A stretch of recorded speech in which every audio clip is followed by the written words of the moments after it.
لاشوں کا عجیب قصہ، دوسرا حصہ۔ کچھ دیر رونے اور ماتم کرنے کے بعد دونوں لاشیں ایک بار پھر خاموش ہو گئیں۔ میں وہیں ایک قبر کے کتبے کے پیچھے چھپی رہی۔ پھر کچھ دیر کے بعد دوسری لاش نے اپنا قصہ سنانا شروع کر دیا۔ کہنے لگی، میں اپنے والدین کی اکلوتی بیٹی تھی۔ ان کی شادی کے 10 سال بعد میں ان کے ہاں پیدا ہوئی تھی۔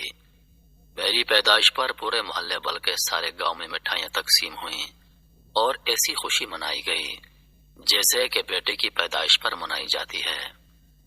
میرے والدین مجھ سے بے حد پیار کرتے تھے۔ میرا خاندان بہت امیر تھا۔ میرے آگے پیچھے ہر وقت نوکر چاکر رہتے۔ میری ہر جائز ناجائز خواہش کو پورا کیا جاتا۔ بڑھتے وقت کے ساتھ ساتھ میں ضدی ہوتی چلی گئی، ہر چیز پر اپنا حق جماتی۔ میرے والدین نے میرے لیے کافی جائیداد بنائی تھی۔ شادی کی عمر کو پہنچی تو میرے لیے بڑے بڑے امیر زادوں کے رشتے آنے لگے۔ والدین نے میرے لیے ایک بہت اچھے گھرانے کے لڑکے کا رشتہ انتخاب کیا، لیکن وہ مجھے پسند نہ تھا اور میں نے صاف انکار کر دیا۔ مجھے اپنے گاؤں کے ایک خوبرو نوجوان سے عشق ہو گیا تھا اور میں اسی سے شادی کرنا چاہتی تھی، لیکن افسوس وہ نہ تو ہماری حیثیت کے مطابق تھا اور نہ ہی اس کی صحبت اچھی تھی۔ وہ ہر وقت چودھریوں کے ڈیرے پر بیٹھا رہتا اور ان کے ہر اچھے برے کام میں ان کا شریک ہوتا۔ پورا گاؤں سکندر کو بدماش سمجھتا تھا۔ اس کی سرگرمی اچھی نہیں تھی، مگر نہ جانے کیسے وہ اپنی پوری وجاہت کے ساتھ میرے دل میں اترتا چلا گیا۔ میرے والدین کو میری اس پسند کے بارے میں پتا چلا تو انہوں نے سخت ناراضگی کا اظہار کیا اور مجھے سمجھانے لگے کہ وہ نوجوان تمہارے قابل نہیں، وہ بہت آوارہ قسم کا نوجوان ہے۔ مگر اس مرتبہ بھی میں نے اپنے والدین کی ایک نہ سنی اور پوری طرح سے صاف الفاظ میں بیان کر دیا کہ اگر میں شادی کروں گی تو صرف سکندر سے۔ میں نے جب سکندر سے بات کی تو وہ پریشان ہو گیا اور کہنے لگا، تمہارے والدین کبھی نہیں مانیں گے کیونکہ میری اور تمہاری حیثیت میں زمین و آسمان کا فرق ہے۔ میں نے کہا، میں انہیں منا لوں گی۔ وہ کہنے لگا، کوشش کر کے دیکھ لو، اگر کوئی حل نہ نکلا تو اس پر پھر سوچیں گے۔ جب میں نے دوبارہ اپنے والدین سے بات کی تو انہوں نے صاف انکار کر دیا۔ اس پر میں غصے میں آ گئی اور ہٹ دھرمی پر اتر آئی اور کہا کہ اگر میں شادی کروں گی تو صرف سکندر سے، ورنہ میں اس کے ساتھ گھر سے بھاگ جاؤں گی۔ میرے والدین میری اس دھمکی پر خوفزدہ ہو گئے، یا یوں کہہ لیں کہ میری دھمکی کام کر گئی اور وہ راضی ہو گئے۔ اس طرح ایک روز سکندر کے ساتھ میری شادی ہو گئی اور میں اپنے والدین کے عالیشان گھر سے رخصت ہو کر سکندر کے ایک چھوٹے گھر میں آ گئی۔ سکندر کے والدین انتقال کر چکے تھے، اس لیے وہ گھر پر اکیلا تھا۔ کچھ دن گزرے، مجھے سکندر کا گھر بڑا عجیب لگنے لگا۔ میں نے اس سے کہا کہ میں اپنے والدین کے گھر رہنا چاہتی ہوں اور وہ بھی میرے ساتھ وہیں چلے۔ وہ ایک دم راضی ہو گیا جیسے وہ بھی یہی چاہتا ہو۔ اس طرح میری اس خواہش کو بھی میرے والدین نے کڑوا گھونٹ سمجھ کر پی لیا اور میں اور سکندر میرے والدین کے پاس رہنے لگے۔ لیکن ہمارے ساتھ ساتھ سکندر کے اوباش دوستوں کا بھی ہمارے گھر میں آنا جانا شروع ہو گیا۔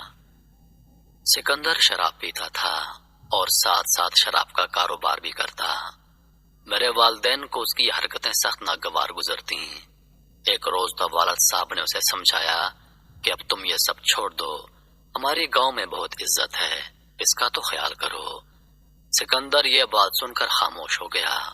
میرے والدین کو اس کی عادات سخت ناگوار گزرتی اور وقتاً فوقتاً اسے ٹوکتے رہتے اور مجھے سکندر کی کوئی بات جیسے بری ہی نہیں لگتی تھی۔ میں بالکل اندھی ہو گئی تھی۔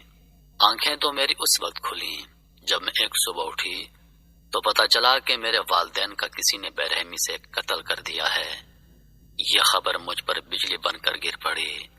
دونوں کی لاشیں دیکھ کر جیسے میرا سانس رکنے لگا تھا۔ مجھے ایسا لگا جیسے کسی نے میرے سر سے چھت کھینچ لی ہو۔ میں گمسم ہو گئی۔ پولیس آئی اور سکندر کا بیان لیا۔